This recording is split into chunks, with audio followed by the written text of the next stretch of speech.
Afghanistan. Afghanistan is sitting on an estimated $1 trillion worth of untapped mineral resources, and this is according to US and United Nations assessments. Since the Taliban's return to power in 2021, around 200 mining contracts worth billions of dollars have been signed. Something enormous is unfolding in the mountains and deserts of Afghanistan. A project so bold it could redraw maps, reorder alliances, and quietly push 4 countries toward the edge of a crisis no one is prepared for. What is China's game? What do they want from Afghanistan? At first glance, it looks like progress, the kind of national ambition people celebrate. But hidden beneath the concrete, the canals, and the promises is a chain reaction beginning to rumble through Central Asia. And why is it that almost nobody is paying attention? Let's check out this new Afghan megaproject that could collapse 4 countries, and nobody is stopping it. Salang, the tunnel that held a country together. For a country with no coast and no easy escape routes, Afghanistan's geography has always felt like both a blessing and a trap. It's completely landlocked. The nearest coastline lies roughly 300 miles away along the Arabian Sea. And everything between Kabul and that distant water is mountains, mountains, and more mountains. Afghanistan is essentially a nation built inside a stone fortress, carved by nature itself. But where mountains rise, people eventually learn to carve paths through them, and the most famous of these paths is the legendary Salang Pass. Before the engines and concrete came, before the modern highway maps and checkpoints, the Salang corridor existed as one of the ancient lifelines of Afghanistan. Picture narrow trails winding around icy cliffs, caravan bells echoing in deep valleys, and traders moving between the northern plains and the southern cities with goods strapped to animals. This wasn't just a route, it was a cultural bloodstream. Traders carried spices, wool, grain, medicinal herbs, and even stories, dialects, and traditions that blended the northern ethnic groups with the Pashtun heartlands in the south. Afghanistan's rugged topography split communities apart, but the Salang Pass brought them together. It wasn't just about Afghanistan's rugged topography split communities apart, but the Salang Pass brought them together. It wasn't just about commerce, it was about connection.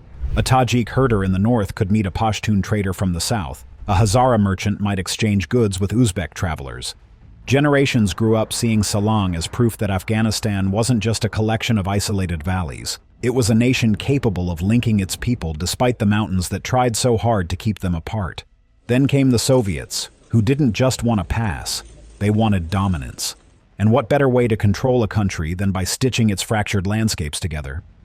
In the late 1950s, Moscow committed one of its boldest engineering gambles, carve a tunnel directly through the Hindu Kush. At more than 3,400 meters above sea level, this was no gentle highway project. It was a battle against altitude sickness, unpredictable geology, and the kind of weather that made even machines shiver. But the Soviets had a plan. The tunnel would let their troops move quickly from north to south, and in peacetime, it would allow trade to flow smoothly across the country. Economic integration, political influence, and strategic access, all wrapped up inside 2,700 meters of rock and concrete. Construction teams battled blizzards, landslides, and frozen soil. Oxygen thinned, machinery stalled.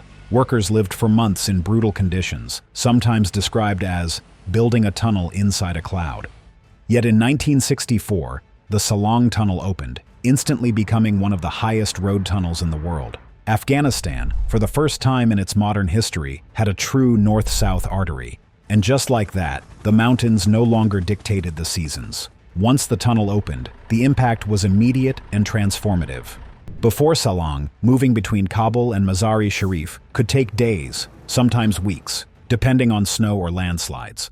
After Salang, the journey was cut dramatically, turning what used to be an exhausting expedition into a manageable drive. This wasn't just convenient, it was revolutionary. Suddenly, goods flowed across the country year-round. Fuel tankers rumbled south with oil. Trucks laden with fruits and vegetables headed north. Markets never went dry, and cities remained fed and supplied even through winter storms that would have otherwise sealed off entire provinces. Afghanistan had gained an economic artery, a route that pumped life into its markets, its farms, and even its political stability. But perhaps the most surprising chapter in the Salang Tunnel's life came not during peaceful times, but during decades of war. When governments fell, when foreign armies rolled through, when sanctions choked the country's air, the Salang Tunnel stayed open like a stubborn old guardian, refusing to let the country collapse entirely. During the Taliban's first regime, internal trade depended heavily on it.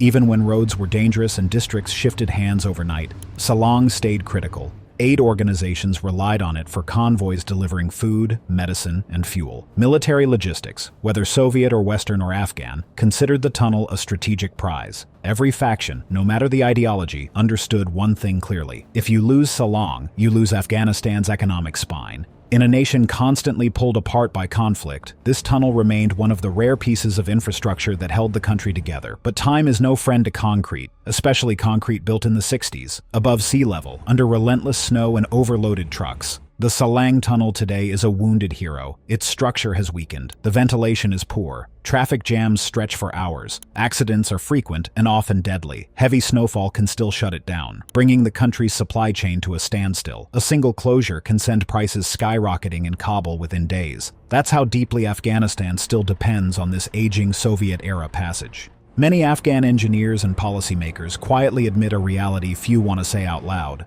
The tunnel won't survive forever, at least not without massive investment and modernization, something Afghanistan currently lacks. And as Afghanistan looks beyond its mountains, toward modern megaprojects and global trade ambitions, a far more transformative project has taken shape on its northern frontier, one that doesn't just connect regions, but diverts an entire river. The scale of Qosh Tepa, a megaproject built on sheer force and sheer risk. For over half a century, Afghanistan has dreamed of channeling the waters of the Amu Darya into its dry northern plains, imagining a river where once there was only desert, a river wider than 3 Olympic swimming pools. The idea first emerged under President Mohammad Dawood Khan, paused by revolution and civil war, and resurfaced under former President Ashraf Ghani in 2018. Now, under the Taliban, that vision is leaping off the drawing board and into reality. If the Salang Tunnel was Afghanistan's old backbone, Qosh Tepa is its audacious new one. A spine not of steel and concrete, but of moving water. In a region where water can be more valuable than oil, the symbolism is striking. Stretching across the dusty northern plains, Qosh Tepa is a man-made river slicing through centuries of arid land, raw, expansive, and still growing. The plan is deceptively simple. Divert part of the Amu Darya, one of Central Asia's most vital rivers, and carry it deep into Afghan territory. The execution is anything but simple. The moment the Taliban returned to power in 2021, construction began. Unlike most infrastructure projects that inch forward over decades, Qosh Tepa erupted from the ground with startling speed. Within a few years, nearly half the canal is reported complete, with full operation expected by 2028. When finished, it could divert as much as 10 cubic kilometers of water annually, roughly a third of the river's flow in some seasons. Imagine the Amu Darya as a cake shared among neighbors. Afghanistan has just carved out a huge slice, and no one was asked if they were hungry. Why build Qosh Tepa now? The answer is strategic, economic, and nationalistic.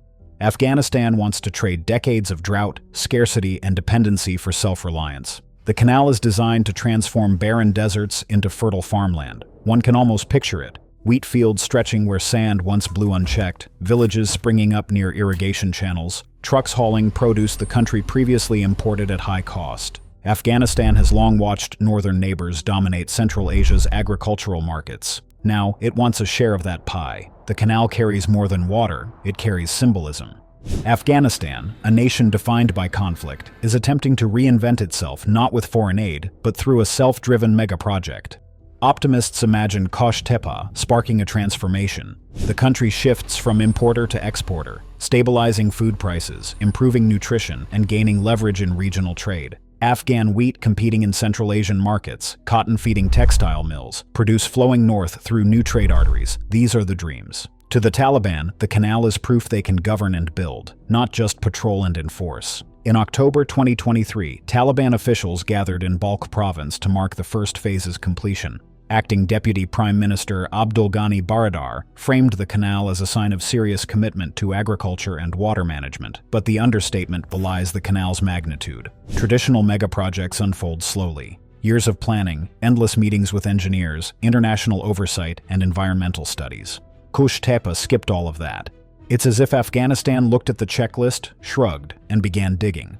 The speed, scale, and audacity have stunned observers across Central Asia, and the numbers behind the canal read like fantasy. Unlike megaprojects elsewhere, Qosh Tepa hasn't relied on fleets of international contractors. Construction camps have become bustling microtowns. Observing this pace feels less like watching engineering and more like watching a national mobilization, a race against time, drought, and regional patience. Yet momentum hides risk. A canal of this scale typically requires environmental assessments, soil and hydrological studies, expert oversight, and carefully lined channels. Qosh Tepa has none of this visibly. The faster the digging, the higher the stakes. And Qosh Tepa is being built at breakneck speed. Some experts warn that without proper lining, up to half the water could vanish before it reaches farmland. Pour billions of cubic meters into an unsealed trench and hope it behaves. That's the gamble. The canal is more than infrastructure. It's a statement. Afghanistan can rebuild itself and will do so on its terms. It's a project shaped by urgency, ambition, and geopolitics, with consequences rippling far beyond the desert it crosses. If it succeeds, Qosh Tepa could transform Afghanistan's economy. If it fails, it could destabilize Central Asia. Either way, the canal rewrites the landscape, literally and politically, faster than anyone anticipated. For now, it flows onward, a ribbon of ambition, risk, and potential that embodies both hope and peril, a canal that could indeed redefine Afghanistan's future. How the Qosh Tepa Canal could rewrite Afghanistan's economic destiny.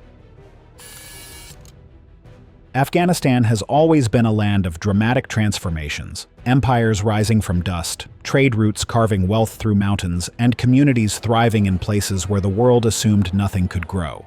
But the Qosh Tepa Canal isn't just another infrastructure project. It's an attempt to bend geography itself, to remake the country's economic identity from the ground up, literally. If it works, it could mark one of the greatest economic plot twists in modern Afghan history. For decades, northern Afghanistan has been defined by flat horizons, dry winds, and far more dust than vegetation. Yet beneath that dust lies enormous untapped potential, waiting for a lifeline: water. That lifeline is Qosh Tepa.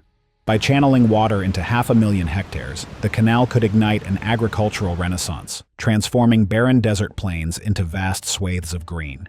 Wheat fields might stretch farther than the eye can see. Cotton plantations could revive Afghanistan's long-dormant textile ambitions. Orchards might burst with pomegranates, melons, apricots, and grapes. And vegetable farms could supply both local tables and cross-border markets. This isn't just about feeding millions, though that in itself would be revolutionary. It's about reshaping livelihoods and turning northern Afghanistan into a breadbasket capable of producing not merely sustenance, but also opportunity. A nation that once relied heavily on imported wheat could suddenly emerge as a regional supplier, even an exporter. And once the water flows, trade inevitably follows. Transforming 550,000 hectares of land is one thing. Moving the harvest to markets is another. Afghanistan's north could forge new export corridors feeding into Uzbekistan, Turkmenistan, and Kazakhstan, strengthening its bargaining power in Central Asian supply chains and laying the groundwork for products to eventually reach far-off markets. Though landlocked, Afghanistan could connect to regional trade networks, tapping into seaports in Pakistan, Iran, or even Turkmenistan for shipping westward. These are not overnight changes, but for a country long constrained by politics and geography, Qosh Tepa opens doors that were previously sealed shut. The canal has also unleashed a surge of jobs and local development. Thousands are already engaged in digging, transporting materials, operating machinery, surveying land, and setting up irrigation grids. But that's only the beginning. Once the water reaches the plains, the real economic transformation begins. Farmers and field managers, storage and processing facilities, transportation networks, markets, repair shops, and supply stores all spring up, reshaping communities around the canal's lifeblood. In effect, the canal acts as an economic gravity well. Wherever the water flows, people follow, businesses flourish, and districts are reorganized around agriculture. In a country where unemployment and poverty have been chronic, this kind of grassroots economic activity is nothing short of transformative. Qosh Tepa doesn't exist in isolation. Afghanistan's megaproject ambitions extend into urban development, with the capital itself poised for dramatic change. Kabul is set to undergo a £61 billion transformation, with the Kabul New City project, covering nearly 3 square miles northeast of the current city and projected to house around 3 million people.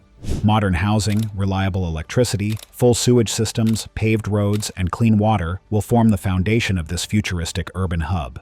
Beyond infrastructure, the project could generate over 1 million jobs, easing the strain on an overpopulated Kabul fueled by internal migration and returning refugees. In tandem with Qosh Tepa, the country is positioning itself for a synchronized leap in agriculture and urban growth, a bold, if precarious, reimagining of Afghanistan's future.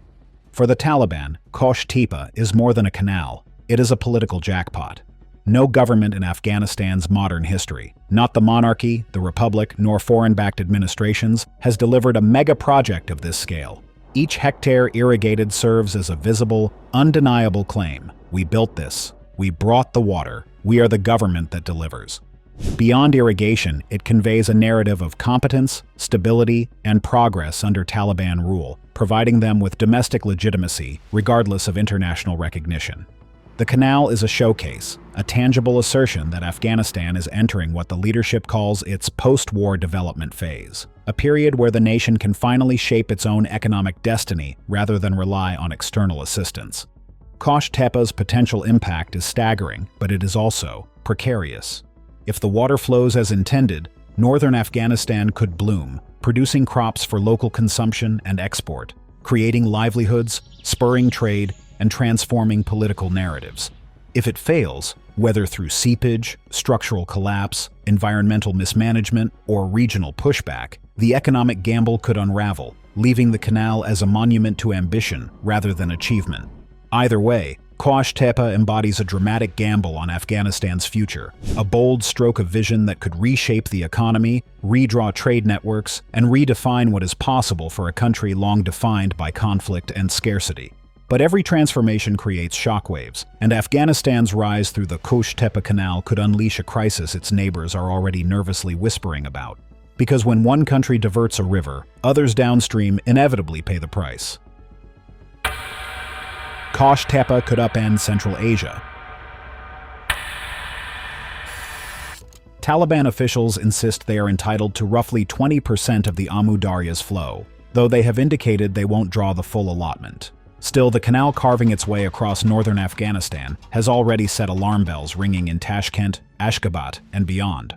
Downstream communities depend on the river for agriculture, livelihoods, and even survival, and the idea that Afghanistan might siphon away billions of cubic meters has regional experts uneasy. In September 2023, Uzbek President Shavkat Mirziyoyev warned that Qosh Tepa could fundamentally change the water balance in Central Asia, a blunt statement that underscores how high the stakes have become. Analysts like Bakhtiyor Ergashev, director of Uzbekistan's MAPO Center for Research Initiatives, are even more direct, warning that the canal could cause tension between countries of Central Asia and Afghanistan. He highlights the core complication. Afghanistan does not have a water-sharing treaty with its northern neighbors, and the Taliban government, unrecognized internationally, cannot negotiate formal agreements. Without a treaty, there is no enforceable limit on how much water Kabul could take, and regional nations have few legal mechanisms to push back. Acting Minister of Hydropower Abdul Latif Mansour made this explicit, responding to Mirziyoyev's concerns by stating, "We did not accept any obligations. There is no agreement, therefore, we do what we consider necessary." In other words, Qosh Tepa will be completed on Afghanistan's terms, consequences be damned. The timing could not be worse. Central Asia has been juggling water scarcity for decades, but climate change has turned a chronic issue into a rapidly accelerating crisis. The Amu Darya, once a powerful river sustaining agriculture and civilizations alike, is now a fragile, overused lifeline. Reservoirs in Uzbekistan and Turkmenistan strain under constant demand, irrigation systems groan with overuse, and rising summer temperatures melt snowpack before it can replenish river flow. Every year, by July, downstream nations are negotiating over a diminishing supply. Into this precarious balance, Afghanistan introduces a massive canal, diverting water upstream in a region already gasping. In Uzbekistan, the consequences are immediate and visceral. Cotton fields that feed the economy, wheat fields that sustain millions, and a web of smallholder farms all depend on the Amu Darya. Even minor shortages send ripple effects across rural regions, raising the risk of crop failures, soaring food prices, and mass migrations from parched lands. Experts warn that Uzbekistan's water deficit could reach 7 billion cubic meters by 2030 and possibly double by 2050, a staggering figure in a country already operating at the edge of chronic water stress. For Mirziyoyev, Qosh Tepa isn't just an abstract geopolitical challenge. It is a potential humanitarian disaster. Turkmenistan sees the problem through a similar lens. Its Karakum Canal, a sprawling irrigation network, feeds the backbone of the country's cotton economy. Any reduction in flow strikes like a punch to the heart of communities dependent on irrigation. Each cubic meter lost pulls the desert a little closer to farmland, threatening livelihoods, food security, and economic stability. For Turkmenistan and Uzbekistan, among the most water-stressed nations in the world, Qosh Tepa feels less like a development project and more like a deliberate siphoning of resources that has long sustained human and economic life. Even Kazakhstan, further downstream, is not insulated from the impact. Its water systems interconnect with the broader Central Asian network, meaning that changes in the Amu Darya place additional pressures on the Sir Darya, a river that already struggles to maintain reliable flows. Altered hydrology could require costly adjustments to irrigation, disrupt farming, and exacerbate fragile water-sharing agreements. Even nations geographically removed from northern Afghanistan are drawn into the cascade of consequences triggered by the canal. Tajikistan, perched in the mountains, watches anxiously from above. While not directly downstream, its hydropower plants rely on coordinated river management across borders, supplying electricity domestically and to neighboring states. Unilateral diversions upstream threaten this delicate balance, risking disputes over hydropower and irrigation that could echo across borders. A canal that begins in northern Afghanistan has the potential to escalate into a far-reaching regional conflict over resources, politics, and power. Environmental concerns add yet another layer of risk. Reduced flows could shrink wetlands, erode riverbanks, and revive the dust. Storms that once poured out of the Aral Sea Basin, blanketing villages and choking sand. Fish populations, already fragile, could collapse, while wildlife corridors that rely on sustained river systems might vanish entirely. In a region where ecosystems are tightly bound to human survival, the canal threatens not just agriculture and economies, but the very landscapes that have sustained life for centuries. The human cost could be immense. Farmers who have lived off the river for generations may be forced to abandon their fields. Communities dependent on irrigation face an uncertain future, and food insecurity could rise sharply, triggering internal migration, social unrest, and increased competition over remaining resources. Smallholder farmers are particularly vulnerable, often lacking the means to adapt to water scarcity or shift to alternative livelihoods. The canal, meant to bring prosperity to northern Afghanistan, could inadvertently deepen poverty and instability downstream. Diplomatically, Central Asia's situation is fragile. Water is historically one of the most contentious resources, and in a region already peppered with simmering border tensions, the stakes could not be higher. Without formal agreements and with Kabul refusing to negotiate, frustration is growing in Tashkent and Ashgabat. While no country is openly declaring conflict, the mood has shifted. Borders that once existed in relative calm may now become pressure points. Every drop of water withheld or diverted is more than a resource shortage. It is a spark capable of igniting disputes, economic instability, or even diplomatic standoffs. Adding to the complexity is the fact that Afghanistan's canal is moving faster than almost anyone expected. Historical grievances further complicate matters. Central Asian nations have long memories of water disputes stretching back to Soviet times, when upstream-downstream dynamics were dictated by centralized planners. Since independence, those informal understandings have frayed, leaving the Amu Darya Basin a patchwork of competing claims, fragile agreements, and local customs. The Taliban's unilateral canal adds fuel to decades of unresolved tension, threatening to reignite disputes that have simmered quietly for years. And the climate is unforgiving. Rising temperatures, diminishing snowpacks, and erratic precipitation patterns mean that the region cannot absorb additional shocks. Agriculture, hydropower, and domestic water supplies are all intertwined, and any disruption in the Amu Darya's flow could cascade across sectors, countries, and communities. When drought, dust storms, and heat waves intersect with human-made water diversions, the results can be devastating. Qosh Tepa may bring irrigation to northern Afghanistan, but it also intensifies vulnerability elsewhere. In this context, the canal is more than an infrastructure project. It is a geopolitical and environmental gamble. By taking what downstream nations have long depended on, Afghanistan has inadvertently introduced a new vector of tension across Central Asia. What begins as a river diversion is likely to trigger economic stress, social upheaval, and diplomatic friction across multiple borders. The Qosh Tepa Canal is a paradox. For Afghanistan, it represents ambition, self-reliance, and the promise of agricultural revival. For Uzbekistan, Turkmenistan, Kazakhstan, and even Tajikistan, it threatens water security, livelihoods, and stability. It is a single project capable of reshaping the geography, politics, and human experience of an entire region, yet its consequences remain largely largely unmitigated, and with no international frameworks or treaties ready to govern the situation, there is little standing between the canal's waters and a regional crisis. And now, as the region edges closer to a water crisis no one can afford, the Qosh Tepa Canal finds itself at the center of fierce debate, because the controversies surrounding this project may ultimately decide whether it becomes Afghanistan's salvation or Central Asia's next great disaster. The storm of controversies around Qosh Tepa. From a distance, the Qosh Tepa Canal looks like a bold, dusty ribbon of promise cutting across northern Afghanistan, a symbol of ambition, development, and national pride.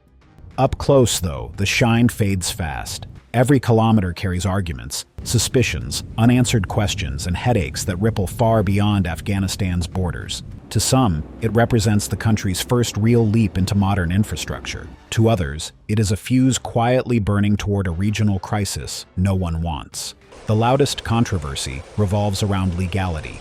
Afghanistan is diverting water from the Amu Darya, a river that sustains several Central Asian states, yet there is not a single water-sharing treaty in place to define what fair usage might be. For decades, the region relied on informal understandings left over from Soviet-era agreements that never included Afghanistan. Now, with earth movers carving a canal the size of a small river, Kabul has acted unilaterally, prompting Uzbekistan and Turkmenistan to raise alarms at summits, warning that the project could destabilize the fragile water balance.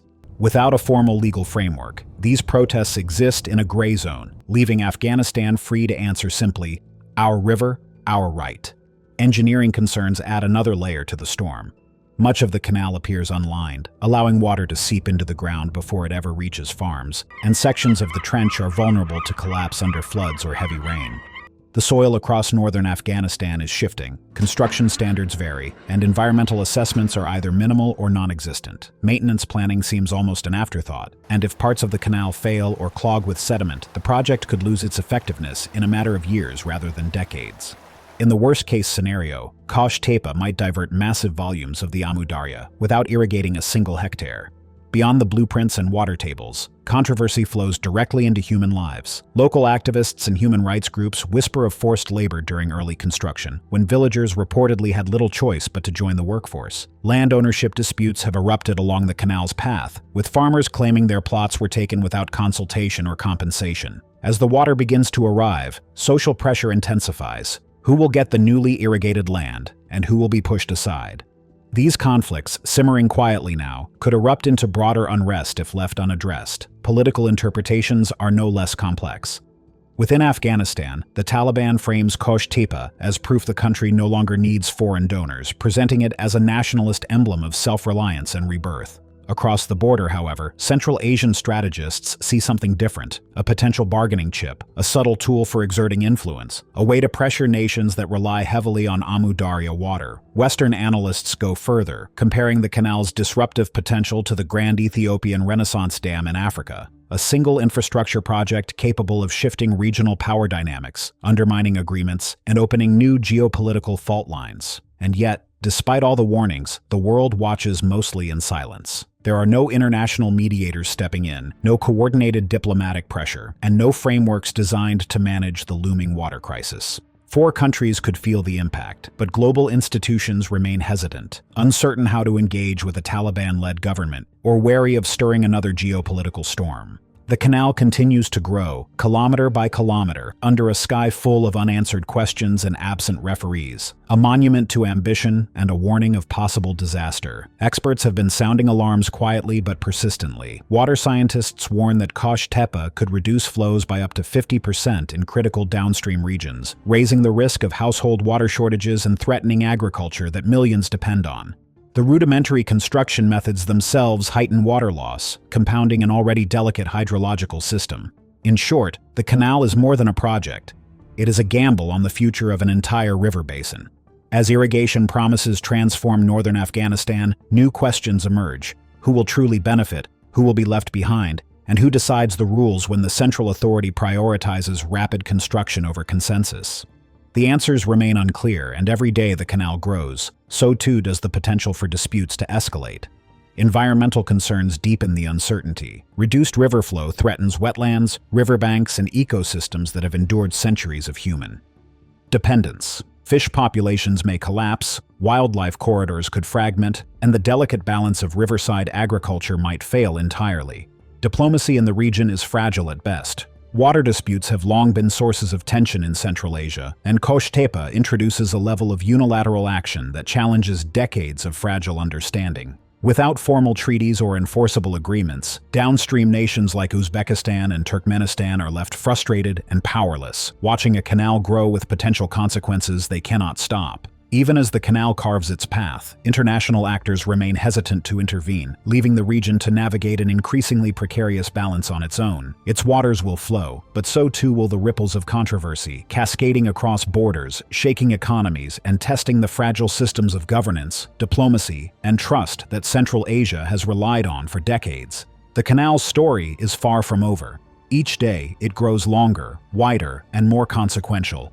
Afghanistan celebrates progress, while neighbors brace for disruption. Engineers worry, human rights groups whisper, and global institutions hesitate, caught between recognition, caution, and the limits of influence. And so Qosh Tepa stands as a paradox, a project that might fuel Afghanistan's rebirth even as it threatens to drain its neighbors dry. Whether it becomes a triumph of national revival or the first step towards Central Asia's next great crisis will shape the future of the region in ways the world can't afford to ignore. Please click the cards on the screen now for more amazing videos. Thanks for watching.